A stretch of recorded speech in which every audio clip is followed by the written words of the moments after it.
இப்பொழுது பஞ்சாப் நம்முடைய பிரதர் ஆகாஷ் சாட்சி சொல்லுவாங்க. பஞ்சாப் பிரதர் ஆகாஷ் साच। मेरी कमजोरी में जब मैं उसको पुकारा, मेरी दुआ सुनकर उसने यही कहा।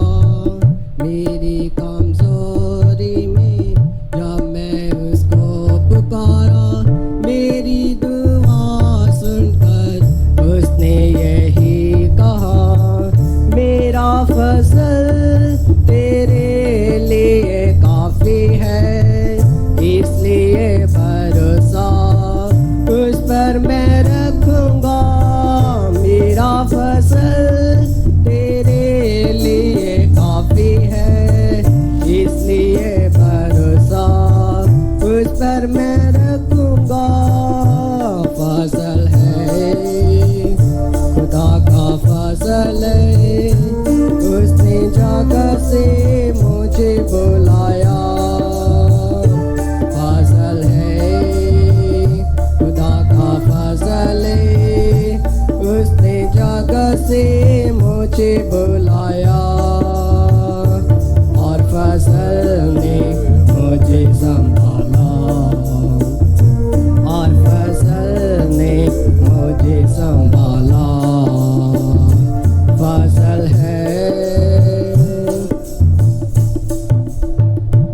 प्रभु के नाम की स्तुति हो। கர்த்தருடைய நாமத்துக்கு மகிமை உண்டாவதாக। परमेश्वर के लिए जीवित साक्षी खड़ा होने के लिए परमेश्वर ने मेरी मदद किया, मैं उस परमेश्वर का धन्यवाद करता हूँ। கர்த்தர் என்னை ஜீவனுள்ள சாட்சியாக நிறுத்தினபடினாலே கர்த்தரை நன்றியோடு துதிக்கிறேன், ஸ்தோத்திரிக்கிறேன்। मेरा जन्म टीपीएम परिवार में हुआ, என்னுடைய பிறப்பு டிபிஎம் குடும்பத்தில் ஆயிற்று। क्योंकि हमारी जो पीछे से जो जाति है वो क्या है, सिख धर्म की है। நாங்கள் சிக்கு மதத்தை சேர்ந்தவர்கள்। लेकिन जो मेरे माता पिता थे वो टीपीएम बिलीवर थे। ஆனால் என்னுடைய தகப்பன் என்னுடைய தாய் அவர்கள் டிபிஎம் பிலீவராக இருந்தார்கள்। और हमारे पिताजी ने बचपन से ही हमें क्या है, कैसे प्रार्थना करना, तारीफ करना, उपवास रखना, सब कुछ क्या है बहुत सख्ताई से हमें चलाया था। சிறு வயது முதற்கொண்டு எங்கள் பெற்றோர்கள் என்னுடைய தகப்பன் எப்படி ஜபிக்க வேண்டும், எப்படி தேவனை துதிக்க வேண்டும், எப்படி தேவனை ஆராதிக்க வேண்டும் என்று மிக கட்டாயமாக எங்களை கண்டிப்பாக எங்களை வளர்த்து கொண்டு வந்தார்। जब मैं 3 और 4 साल का 4 वर्ष का ही था तो वो मुझे क्या था 4 बजे उठाते थे। நான் சிறு வயதாக இருக்கும் பொழுது எனக்கு 3 அல்லது 4 வயதாக இருக்கும் பொழுதே என் பெற்றோர் என்னை காலையில் அதிகாலை 4 மணிக்கு என்னை எழுப்புவார்கள்। मेरे घर में हम 4 भाई और एक हमारी बहन है। எங்கள் குடும்பத்தில் 4 சகோதரர்கள் ஒரு சகோதரி உண்டு। लेकिन क्या है वो हम तीनों उस समय हम 3 भाई थे, 3 भाई 3 சகோதரர்கள் இருந்தார்கள்। लेकिन हम तीनों भाइयों को हमारे पिताजी क्या थे बहुत सख्ताई से शिक्षा देते थे। இந்த 3 சகோதரர்களுக்கு என்னோட தகப்பனார் மிகவும் கண்டிப்பாக இந்த காரியங்கள் எல்லாம் கற்றுக் கொடுப்பார்। क्योंकि जब हम प्रार्थना नहीं करते थे, तारीफ में उठते नहीं थे, तो वो बहुत क्या है सख्ताई से सजा देते थे हमें। என்று சொன்னால் இந்த காலை வேளையில இந்த ஜெபத்துக்கு துதிக்கிறதுக்கு காலையில எழுந்திருக்கலன்னு சொன்னார் எங்களுக்கு கட்டாயமான அந்த பனிஷ்மென்ட் என்னோட தகப்பனார் கொடுப்பார்। मैं उस समय घर में सबसे छोटा था, वो मुझे पहले 4 बजे उठाते थे। என்னோட குடும்பத்துல நான் மிகவும் சிறியவனா இருந்தபடினால் என்னை குறிப்பாக என்னை அதிகாலையில எழுப்பி ஜெபம் பண்ண வைப்பார்கள்। वो मुझे पहले उठाते थे, लेकिन बाद में मैं बाकी सब लोगों को उठाता था। முதலாவதாக அவர் என்னை எழுப்புவார், பிறகு மற்றவர்கள் எல்லாரும் எழுப்புவார்। लेकिन जब मेरा मन करता था, मुझे नींद आता था, मैं सबको उठाकर मैं खुद बिस्तर में जाकर सो जाता था। எனக்கு அதிகமாய் தூக்கம் வந்து கொண்டு இருக்கிற வேளையில நான் என்னை எழுப்பி விடுவார்கள், நான் போய் மற்றவர்களை எழுப்பி விட்டு நான் போய் படுத்துக்கிறது உண்டு। ऐसे वो हमें क्या है चर्च में भी लेकर जाते थे, लेकिन चर्च में जाकर मैं आराधना में सिर्फ गीतों की सेवा के ऊपर ही ध्यान देता था, बाकी आराधना के ऊपर ध्यान नहीं देता था। ஆராதனை கொண்டு போகிற வேளையில ஆராதனையில போகிறால் வெறும் பாட்டு பகுதியை மட்டும் தான் நான் குறிப்பா கவனிப்பேன், மற்ற பிரசங்கங்களையோ மற்ற காரியங்களை நான் கவனிப்பதில்லை। पूरा मीटिंग में मैं सिर्फ गीत कैसे गाने में यही देखता रहता था, गीत कैसे गाते हैं, बाकी किसी भी मीटिंग के बाद पर कैसे वर्शिप करना, कैसे मैसेज सुनना, मैं किसी के ऊपर ध्यान नहीं देता था। அந்த கூட்டத்துக்கு போகும்போது வெறும் பாடல்களை மாத்த கவனித்து பாடல்கள் எப்படி பாடுகிறார்கள் என்று பார்ப்பேன், மற்ற அங்க இருக்கிறதான எப்படி துதிக்க வேண்டும், அங்க இருக்கிறதான எப்படி மெசேஜ், அங்க இருக்கிறதான சாட்சிகள் எப்படி, அந்த காரியங்கள் ஒன்று நான் கவனிப்பதில்லை। जब पास्टर और ब्रदर मैसेज करते थे, मैं यही सोचता रहता था कब मीटिंग खत्म होगा। பாஸ்டர் பிரசங்கம் பண்ணி கொண்டு இருக்கும் பொழுது எப்பொழுது இந்த கூட்டம் முடியும் என்றே நான் பார்த்து கொண்டு இருப்பேன்। लेकिन बाद में ऐसे ही क्या है मेरा बचपन बीतता गया। இப்படிப்பட்டதா என்னோட சிறு வயது முதற்கொண்டு இப்படி நான் இருந்தேன், என்னோட வயது கடந்து போய் கொண்டிருந்தது। लेकिन मैं छोटे होते समय से ही मैं अपने मम्मी डैडी को कहता होता था कि मैंने सेवा करनी है, मैंने शादी नहीं करनी। இந்த சிறு வயது முதற்கொண்டே நான் என்னுடைய தகப்பன் என்னுடைய பெற்றோர்களுக்கு நான் சொல்லுவேன், நான் கர்த்தருடைய ஊழியத்தை செய்ய வேண்டும், எனக்கு ஒன்றும் திருமணம் செய்வதற்கு இன்னொரு விருப்பம் இல்லைன்னு சொல்லி கொண்டு இருப்பேன். क्योंकि शादी में एक दो दिन की खुशी है, बाद में पूरा पूरा क्या है, जीवन क्या है, नष्ट हो जाता है बोझों के नीचे। என்று சொன்னால் திருமணம் பண்ணி முடிஞ்சதுக்கு பிறகு கொஞ்ச நாள் ஒரு ரெண்டு நாட்கள் மாத்திரமே சந்தோஷம், அதுக்கப்புறம் வந்து வாழ்க்கை நஷ்டமாகி போய்விடும் என்று நான் நினைப்பேன். मेरे मन में यही विचार आता था छोटे होते से ही कि परमेश्वर की महिमा भरी सेवा करना संसार में रहने से उत्तम है। நான் சிறு வயது முதற்கொண்டு கர்த்தருடைய ஊழியத்தை மகிமையான அந்த ஊழியத்தை செய்ய வேண்டும் என்று சொல்லி நான் நினைத்துக் கொண்டிருந்தேன். உலகத்தில் இருக்கிறது பிரயோஜனம் அல்ல, கர்த்தருடைய ஊழியத்தை செய்வது பெரிய காரியம் என்று நினைத்துக் கொண்டிருந்தேன். लेकिन जब मैं बड़ा होता गया मेरे मन से जो क्या है विचार दूर हो गया। நான் வளர்ந்து கொண்டே இருக்கும் பொழுது இப்படிப்பட்ட இந்த ஊழியம் செய்ய வேண்டும் என்ற சிந்தனைகள் என்னை விட்டு கொஞ்சம் கொஞ்சமா என்னுடைய மனதை விட்டு விலகி போய் கொண்டே இருந்தது. 2010 में हमारे गांव में पास्टर चार्ल्स जी सेवा करने आए। 2010 வருஷம் பாஸ்டர் சார்லஸ் எங்களுடைய கிராமத்துக்கு ஊழியம் செய்யும்படியாக கடந்து வந்தார். लेकिन मैं क्या था उनके पास नहीं जाता था। ஆனா நான் அவர்கிட்ட கிட்ட ஒன்றும் நான் போறது இல்ல. लेकिन वो हमेशा मुझे अपने साथ ही रखते थे, कैसे कैसे वो रहते थे मुझे भी वैसा ही रहना सिखाते थे। ஆனால் அவரோ என்னை மிகவும் நேசித்து எப்பொழுதும் என்னை அவர் கூடவே வைத்துக் கொள்ளும்படியாக பிரயாசப்படுவார். எப்படி தேவனை துதிக்க வேண்டும், அவர் எப்படி இருக்கிறாரோ அதே போல நானும் இருக்க வேண்டும் என்று அதிகமாக அவர் விரும்புவார். जब मैं उनके पास नहीं जाता था तो वो क्या था मुझे घर में ही बुलाने लेने आ जाते थे। ஆனால் நான் ஒன்று அவருக்கு கிட்ட போகிறது கிடையாது. அவர் நான் இப்படி கிட்ட போகாம தள்ளி தள்ளி போகிறத பார்த்து அவர் அதிகமாக வந்து என்னோட வீட்டுல வந்து கூட என்னை வந்து அழைப்பாரு. जब उनका नवा पिंड में ट्रांसफर हुआ तो मैंने अपने मम्मी डैडी को बोला मैंने पास्टर जी के साथ ही जाना है। அவர் வந்து நவாப்பேட்டைக்கு ட்ரான்ஸ்ஃபர் ஆன வேளையில நான் என்னோட பெற்றோரிடத்தை சொன்னேன், நான் பாஸ்டரோட கூட சேர்ந்து நான் அங்க போக போறேன் என்று சொல்லி. तो मैं 8वीं क्लास में पढ़ रहा था। அப்பொழுது நான் 8ஆம் வகுப்பு படித்துக் கொண்டிருந்தேன். लेकिन वो बोलते थे कि तू अभी छोटा है, अभी पढ़ाई कर, अच्छा फिर बाद में सेवा कर लेना। ஆனால் அவர் சொல்லுவார் என்னிடத்துல, நீ இப்பொழுது சிறு பையனா இருக்கிற, இப்பொழுது படிப்புல கவனத்தை செலுத்து, அதுக்கப்புறம் பிறகு கர்த்தருடைய ஊழியத்துக்குரிய காரியங்களை பார்க்கலாம் என்று. पास्टर भी मुझे बोलते थे कि पहले परमेश्वर से बात कर कि परमेश्वर तेरे से क्या बात करता है, फिर इतनी जल्दबाजी मत कर। பாஸ்டர் எடுத்து சொல்வாரு, ரொம்ப அவசரப்பட வேண்டாம் இந்த காரியத்தை குறித்து, கர்த்தர் உன்னோடு என்ன பேசுகிறார், கர்த்தருடைய சத்தத்தை கேட்டு பிறகு இந்த காரியங்களை முடிவு பண்ணலாம் என்று சொல்லுவார். लेकिन उसके बाद 2012 में मेरे डैडी जी की डेथ हो गई। 2012 வருஷம் எங்களுடைய தகப்பனார் கர்த்தருக்குள் நித்திரை அடைந்தார். जिस घर में जो हमारा घर का क्या है पूरा क्या है वो बदल गया, माहौल बदल गया। அந்த அது பிறகு அங்க இருக்கிறதான சூழ்நிலைகள் முற்றிலுமாய் மாறி போனது. क्योंकि जिस घर में पहले प्रार्थना होता था, जिस घर में पहले परमेश्वर का नाम होता था, उस घर में क्या है लड़ाई झगड़ा पूरा शांति चली गई। எந்த வீட்டுல கர்த்தருடைய துதி ஆராதனை ஸ்தோத்திரங்கள் இருந்ததோ அதே வீட்டுல கலவரங்களும் பிரச்சனைகளும் அங்க இருக்கிறதான மனசு கஷ்டங்களும் உண்டாய் கொண்டு இருந்தது. क्योंकि मेरे घर में सिर्फ मेरे डैडी जी का सबको डर होता था, लेकिन बाद में मेरे डैडी मरने के बाद सबका डर चला गया। ஏனென்று சொன்னால் எல்லோரும் எங்க தகப்பனார் கண்டிப்பாக வளர்த்து கொண்டு வந்தார். எங்க தகப்பனாரை குறித்து எல்லோருக்கும் வீட்டுல பயம். எங்க தகப்பனார் மரித்ததுக்கு பின்பு அந்த இருக்கிறதான ஒழுக்கங்கள் எல்லாம் மாறி போனது. मैं भी क्या था अपने भाइयों की ओर देखकर जैसा वो चलते थे मेरा मन करता था, मैं चर्च जाता था, प्रार्थना करता था, बाद में मेरा जीवन क्या पूरा बिगड़ गया। என்று சகோதரர்கள் எல்லாரும் தங்கள் திசையிலே போய் கொண்டிருந்தார்கள். நானும் வந்து ஆராதனைக்கு போய் கொண்டிருந்தேன். எனக்குள்ள வந்து ஏராளமான மாற்றங்கள் உண்டாய் நானும் இஷ்டம் போல நடந்து கொண்டிருந்தேன். जो मेरा बचपन में विचार था परमेश्वर की सेवा करने का, जब मैं बड़ा हुआ तो वो विचार क्या था चला गया। சிறு வயது முதற்கொண்டு கர்த்தருடைய ஊழியத்தை செய்ய வேண்டும் என்று நான் சிந்தனைகள் மலர்ந்து இருக்கிறது என்னதான் எண்ணங்கள் நான் வளர்ந்து போனது பிறகு அதெல்லாம் முற்றிலுமா என்னை விட்டு மாறி போனது. लेकर परमेश्वर की मेरे ऊपर दया थी और परमेश्वर ने क्या था 2013 में एक हमारे गांव में एक सेवादार की சபா हो रही थी.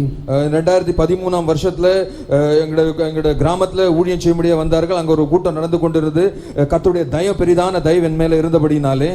लेकिन उस जगह में मैंने बहुत से सेवकों को देखा. அங்க நான் கூட்டம் நடந்து கொண்டிருந்தது. அங்க अनेक ஊழியக்காரர்களை நான் பார்த்தேன். मैं ऐसे ही सभा में बैठा हुआ था. நான் கூட்டங்கள்ல அங்க உட்கார்ந்து கொண்டிருந்தேன்.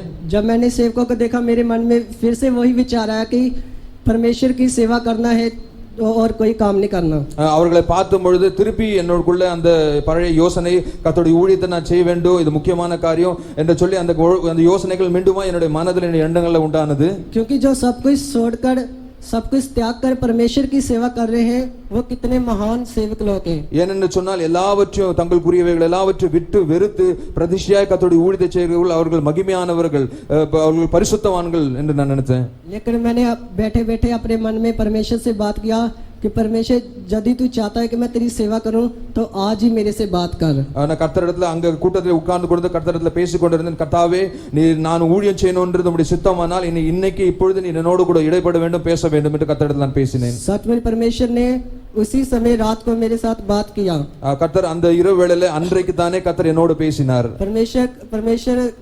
परमेश्वर अपने दूत को भेजकर मुझे वो पूछ रहा था कि तू सेवा करना चाहता थे. கர்த்தர் தம்முடைய தூதர்களை அனுப்பி என்னோட கேள்வி கேட்டார், நீ என்னோட ஊழியத்தை செய்வாயா என்று. मैंने बोला मैं सेवा करनी चाहता हूँ, लेकिन मुझे मेरे साथ कोई बात नहीं हो रहा, मुझे बुलाहट नहीं है. நான் சொன்னேன், ஆமா கர்த்தாவே, நான் ஊழியம் செய்யும்படியா நான் வாஞ்சிக்கிறேன், விரும்புகிறேன். ஆனால் கர்த்தருடைய அழைப்பு தெரிந்து கொள்வதில் எனக்கு ஒன்றும் புரியலன்னு. लेकिन जब मैंने चर्च जाना शुरू किया था, मेरा पहला प्रॉमिस यही था, मत्ती 28 चैप्टर 90 और 20 वर्स. நான் ஆராதனைக்கு போய் கொண்டிருக்க வேளையில கர்த்தர் என்னோட கூட வாக்குத்தத்தம் மூலமாய் பேசினார். மத்தேயு 28 அதிகாரம் 19-20 வசனங்கள் மூலமாய். और उसमें लिखा कि तुम जाकर सभी जाति के लोगों को चेला बनाओ और उन्हें पिता और पुत्र और पवित्र आत्मा के नाम पर बपतिस्मा दो. அங்க வார்த்தை சொல்லப்பட்டிருக்கிறது, என்னுடைய நாமத்தினாலே சகல ஜாதிகளும் சீஷர்களாக்கி பிதா குமாரன் பரிசுத்தாவின் நாமத்தினாலே ஞானஸ்நானம் கொடுங்கள். और जिन बातों की मैं तुम्हें आज्ञा देता हूँ वो उन्हें मानना सिखाओ, और देखो मैं जगत के अंत तक सदा तुम्हारे संग हूँ. எந்த கற்பனைகளை கட்டளைகளை நான் சொல்லுகிறேனோ அதை அவர்கள் கைக்கொள்ளும்படியே செய்யுங்கள். இதோ உலகத்தின் முடிவு வரைக்கும் சகல நாட்களும் நாங்களோடு கூட இருக்கிறேன் சொல்லப்பட்டிருக்கிறது. लेकिन मैंने अपने स्वप्न में यही बता दिया कि परमेश्वर मुझे ये वचन मिला है. நான் கர்த்தரிடத்துல பேசினேன், கர்த்தாவே இந்த வார்த்தைகள் வாக்குத்தத்தம் மூலமா நீ என்னோடு கூட பேசிட்டு இருக்கிறீர்கள். लेकिन परमेश्वर ने मुझे बोला तुझे बुलाहट पहले से ही है, मैंने तुझे पहले से ही चुना है.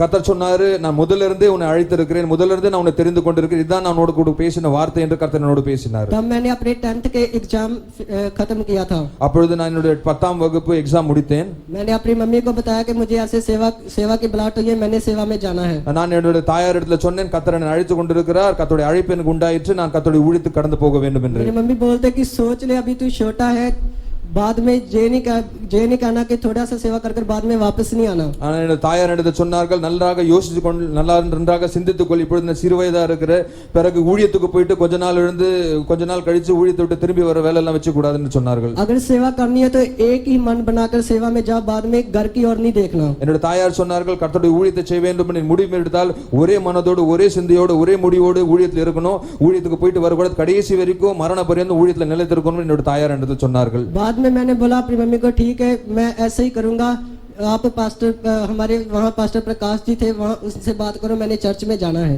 அப்ப நான் என்னோட தாயார் இடத்துல சொன்னேன், நான் முடிவு பண்ணி விட்டேன், நான் கடைசி வரைக்கும் கர்த்தருடைய ஊழியத்தை செய்து கர்த்தருடைய வீட்டில் இருப்பேன், நீங்க வந்து அங்க இருக்கிறதான பாஸ்டர் பிரகாஷ் இடத்துல பாஸ்டர் நீங்க பேசுங்க, நான் கர்த்தருடைய ஊழியத்துக்கு போகும்படியா நான் வாஞ்சிக்கிறேன், கடந்து போக போறேன் என்று. अप्रैल 2013 अप्रैल 19 में मैं चर्च में रहने के लिए आ गया. 2013 வருஷம் ஏப்ரல் மாதம் 13ஆம் தேதி நான் கர்த்தருடைய ஊழியத்துக்கு கடந்து வந்தேன். तब मेरी 15 एज थी. அப்பொழுது எனக்கு 15 வயது. तब मेरे भाई मुझे क्या कहने लगे, वहाँ 4 बजे उठाते, वहाँ प्रार्थना करना पड़ता है, तू कैसे करेगा, तू अभी रहने दे. அப்ப என்னோட சகோதரர் என்னோட பேசினார்கள், அங்க போனா சர்ச்சுக்கு போனாங்க, காலையில 4 மணிக்கு எழுப்புவாங்க, 4 மணிக்கு எழுந்து ஜபிக்கணும் துதிக்கணும், இப்படிப்பட்ட காரியங்கள் நீ எப்படி பண்ணுவ என்று என்னிடத்துல கேட்டார்கள். लेकिन मैंने अपने मन में यही विचार किया था कि जाना है तो अभी जाना है, बाद में आगे जाऊंगा तो मेरा विचार फिर बदल जाएगा. நான் ஒரே தீர்மானமாய் நின்றேன், போக வேண்டும் என்று சொன்னால் கர்த்தருடைய ஊழியத்துக்கு போக வேண்டும், இப்போ இன்றைக்கு போக வேண்டும், ஏனென்று சொன்னால் நாட்கள் கடந்து போனதுக்கு பிறகு மீண்டும் என்னோட சிந்தைகள் என்னோட மனது திருப்பி மாறும் என்று நான் சொன்னேன். उसके बाद मैं 3 महीना कथन अंगल फेतों में रहा और 2 साल कोटली फेतों में रहा. நான் 3 மாதம் அங்க இருக்க ஃபெய்த்தோம்ல இருந்தேன், அப்புறம் 2 வருடங்கள் அங்க இருக்க கோட்லி ஃபெய்த்தோம்ல இருந்தேன். कोटली फेतों में पास्टर अब्राहम जी के साथ रहा, वो भी मुझे क्या था बहुत ही सख्ताई से शिक्षा देते थे और टीपीएम जैसे ट्रेनिंग देते थे. அங்க இருக்கிறதான பாஸ்டர் ஏப்ரஹாம் என்ன வந்து ரொம்ப கட்டாயமா ரொம்ப கண்டிப்பா நடத்துவார். டிபிஎம்ல எப்படி நடத்துகிறாரோ அதே போல அங்க இருக்கிறதான ஒழுங்கு அங்க இருக்கிற டிசிப்ளின் படி என்ன நடத்துவார்கள். सुबह क्या है 3:30 बजे उठना और बाद में 12 बजे तक सोने नहीं देते थे. காலையில விடிய காத்தால early morning 3:30 மணிக்கு எழுந்திருக்கணும், 3:30 மணிக்கு பிறகு நைட் 12 மணி வரைக்கும் தூங்க முடியாது. क्या था जब 4 बजे अगर लेट हो जाता था, अगर 4 बजे प्रार्थना में नींद आ जाता था तो पूरा दिन क्या था उपवास रखवाते थे. 4 மணிக்கு அதிகாலை ஜெபத்துல 4 மணிக்கு எழுந்திருக்கல என்று சொன்னால் ஃபுல் டே ஃபாஸ்டிங் தான், ஃபுல் டே உபவாசத்தோட தான் அந்த நாளை கழிக்க வேண்டும். लेकिन बाद में मैं वहां सोचता था कि मैं कैसे रहूंगा ऐसे स्थिति में. ஆனால் நான் இந்த சூழ்நிலைகளை யோசிச்சு கொண்டிருந்தேன், இப்படிப்பட்ட கஷ்டமான இந்த சூழ்நிலையில் நான் எப்படி இருக்க போறேன் என்று. लेकिन जब मैं ऐसे सोचता था परमेश्वर मेरे मन में यही डालता था कि जो तूने कहा है उसे पूरा करना है। நான் இப்படிப்பட்ட காரியங்களை யோசிச்சு கொண்டிருக்கும் பொழுது கர்த்தர் என்னோட ஒரே வார்த்தை பேசுவார், நீ மனதில் என்ன தீர்மானம் பண்ணினியோ அந்த தீர்மானத்தை நிறைவேற்ற கடைசி வரைக்கும் இருன்னு சொல்லி. क्योंकि हर एक परिस्थिति में मैं तेरे साथ हूँ। என்னன்னு சொன்னால் எல்லா சூழ்நிலைகளும் நான் உன்னோடு கூட இருக்கிறேன்னு சொல்வார். लेकिन उसके बाद मैं फिर अपने कथनंगल फेतों में आ गया। நான் அதுக்கு பிறகு மற்ற இருக்கிறதான ஃபெய்த்தோங்க நான் கடந்து போனேன். मैं सेवा में चला गया था, पवित्र आत्मा पाया था, लेकिन बपतिस्मा नहीं लिया था। நான் கர்த்தருடைய அங்க இருக்கிறதான ஆராதனைக்கு போய் கொண்டிருந்தேன், அங்க இருக்கிறதான நான் அபிஷேகத்தை பெற்றுக்கொண்டேன், நான் ஞானஸ்தானம் நான் எடுக்கல. लेकिन मई महीना में 2015 में जिस दिन बपतिस्मा होना था, मैं क्या था, इनकार ही करी जा रहा था। நான் இந்த மே மாதம் 2015 வருஷத்துல ஞானஸ்தானம் எடுக்கணும் என்று சொல்லி நான் பிரயாசப்பட்டு கொண்டிருந்தேன். எனக்கு ஞானஸ்தானம் எடுக்கணும்னு சொல்லி, ஆனா அந்த ஞானஸ்தானக்குரிய காரியங்களை நான் தடை பண்ணி கொண்டே இருந்தேன், நானே தடை பண்ணி கொண்டிருந்தேன். मैं अपने मन में यही सोचता था कि इतना टाइम मेरे को बपतिस्मा नहीं दिया, अभी मैं बपतिस्मा नहीं लेना, हो सकता तो मैं सेवा भी नहीं करना। நான் இப்ப நான் எடுத்து கொண்டிருந்தேன் இந்த ஊழிய இந்த ஞானஸ்தானத்தை நான் எடுக்க வேண்டும், நீ எதுக்கு எடுக்கணும், ஞானஸ்தானத்தை தள்ளி போடலாம்னு சொல்லிட்டு என் மனதில் அப்படி கொண்டு ஞானஸ்தானத்தை நான் தள்ளி போட்டு கொண்டே இருந்தேன். लेकिन पास्टर प्रकाश जी और रिम्पी सिस्टर मुझे क्या था, बहुत ही बार बोल रहे थे कि बपतिस्मा ले, यही परमेश्वर तेरे से चाहता है, आज ले ले। இப்ப அங்க இருக்கிறதான பாஸ்டர் அங்க இருக்கிறதான சிஸ்டர் என்னை கட்டாயப்படுத்தி கொண்டே இருப்பாங்க, நீ தள்ளி போடாத, உடனே ஞானஸ்தானம் எடு, கர்த்தருடைய சித்தம் உன்னுடைய வாழ்க்கையில் நிறைவேறணும்னு கண்டிப்பா ஞானஸ்தானம் உடனே எடுக்கணும்னு சொன்னார்கள். लेकिन मैं उनको क्या था, हाँ बोलकर अपने घर को आ गया। ஆனால் நான் என்று ஆமா மாமான்னு சொல்லுவேன், நான் நாட்கள் கடந்து கொண்டே இருந்தேன். लेकिन घर में आते समय रास्ते में मैंने यही सोचा कि मैं मेरी वेट करते रहेंगे, लेकिन मैं आना नहीं है अभी श्वेतों में। நான் மனதில் திங்க் பண்ணி கொண்டே இருந்தேன், அவர்கள் எனக்காக வெயிட் பண்ணி கொண்டே இருக்கட்டும், நான் இந்த காரியங்களை பண்ண போறது கிடையாது அப்படி நான் மனதில் திங்க் பண்ணி கொண்டே இருந்தேன். जब मैं अपने घर में पहुंचा तो मेरी मम्मी बोलते क्या तूने बपतिस्मा लेना है, मैंने उनको कुछ भी नहीं बोला, मैं ऐसे जाकर अपने कमरे में लेट गया। நான் என்னோட தாயார் என்னோட கேட்டார்கள், ஏன் இன்னும் ஞானஸ்தானம் எடுக்காம தாமதம் பண்ணி கொண்டிருக்கிற கேட்டார்கள், நீ போன என்ன ஞானஸ்தானம் எடுக்கலன்னு கேட்டா நான் ஒரு பதிலும் சொல்ல, நான் வீட்டுல போய் என்னோட ரூம்ல பெட்டுக்குள்ள படுத்துக்கொண்டேன். मेरे मन में यही परेशानी थी कि पहले मुझे इतना समय मेरा कैसे क्या है वेस्ट हो गया, अभी भी बपतिस्मा लेकर अगर मुझे सेवा में नहीं लेंगे तो मेरा समय वेस्ट हो जाएगा। நான் இந்த காரியங்களை குறித்து வெயிட் பண்ணி கொண்டே இருந்தேன். ஏன் என்று சொன்னால் நான் யோசிக்கிறேன், என்னோட ஊழியத்துக்கு வரதுக்கு முன்பாடு இந்த காரியங்கள் எல்லாம் நான் ஞானஸ்தானம் எடுத்து பிறகு எடுக்காம ஊழியத்துக்கு வந்து என்னோட நாட்களை நான் வேஸ்ட் பண்ணக்கூடாது, ஞானஸ்தானம் எடுத்துட்டா நான் கட்டாயம் ஊழியத்துக்கு வந்தே ஆகணும், ஆகையால் ஊழியத்துக்கு வராம இருக்கலாம்னு சொல்லி நான் ஊழியத்துக்கு வருவதற்கு முன்பாக இந்த காரியங்களை யோசிச்சு கொண்டே இருந்தேன். लेकिन जो परमेश्वर की मेरे जीवन में इच्छा थी उसे मैं देख नहीं रहा था, उसे मैं सोच नहीं रहा था। கர்த்தருடைய சித்தம் என்னோட வாழ்க்கையில் அந்த காரியங்களை குறித்து யோசிக்கிறதும் கிடையாது, நான் நினைக்கிறதும் கிடையாது. कुछ समय मैं अपने कमरे में लेटा, நான் என்னோட ரூம்ல படுத்து கொண்டிருந்தேன். लेकिन अचानक ही एक आवाज आया, உடனே ஒரு சத்தத்தை நான் கேட்டேன் कि अगर तू बपतिस्मा नहीं लगा, आज ही तेरा प्राण तेरे से ले लिया जाएगा, तो तू कहाँ जाएगा, तेरा सब क्या है परिश्रम व्यर्थ जाएगा। இப்போ ஒரு சத்தத்தை கேட்டேன், இன்றைக்கு நீ ஞானஸ்தானம் எடுத்துவதற்கு தடை பண்ணி கொண்டிருக்கிற, இன்றைக்கு உன்னோட ஜீவன் உன்னை விட்டு பெருதுனா நீ எங்க போவ, எங்க நரகத்துக்கு போவேன்னு। पर वो आवाज आई कि तू नरक की ओर जाएगा, स्वर्ग की ओर नहीं। அந்த வார்த்தை எனக்கு கேட்டது, நீ நரகத்துக்கு நேராய் போக, பரலோகத்துக்கு நேராய் போக மாட்டே என்று। फिर मैंने अपने मन में सोचा आज अवसर मिला है, आज ही बपतिस्मा लेना। मैं उसी समय ये आवाज सुनकर उसी समय क्या है, मैं फेतोम की ओर चला गया। அந்த வார்த்தை கேட்டு இன்றைக்கே ரட்சணை நாள், இன்றைக்கே கர்த்தருடைய வார்த்தை உண்டாயிருக்குன்னு சொல்லிட்டு உடனே ஃபெய்த்தோம் நான் கடந்து போய் ஞானஸ்தானம் எடுக்கும்படியா போனேன். और फिर मैं क्या था, फेतोम में रहने लगा। ஆனா அதுக்கு அப்புறம் நான் ஃபெய்த்தோம்ல இருந்து கொண்டிருந்தேன். लेकिन 2016 में जब मेरा अभिषेक होना था, 2016 வருஷம் எனக்கு அபிஷேகத்தை கர்த்தர் தந்தார். मेरे मन में बहुत परेशानी थी, क्योंकि कुछ जन बोल रहे थे कि ये अभी छोटा है, इसका अभिषेक नहीं करना। அப்பொழுது நான் அபிஷேகத்துல கொண்டு இருந்தேன். அங்க இருக்கிறவங்களாம் மனதில் அங்க இருக்கிறவங்களாம் சொல்லி கொண்டிருந்தாங்க, இவன் சிறு வயதா இருக்கிறான், இவனுக்கு எதுக்கு அபிஷேகம் என்று சொல்லி बोलते ये अभी सेवा नहीं कर पाएगा, ये छोटा है, इसे थोड़ा समय और फेतों में रखो।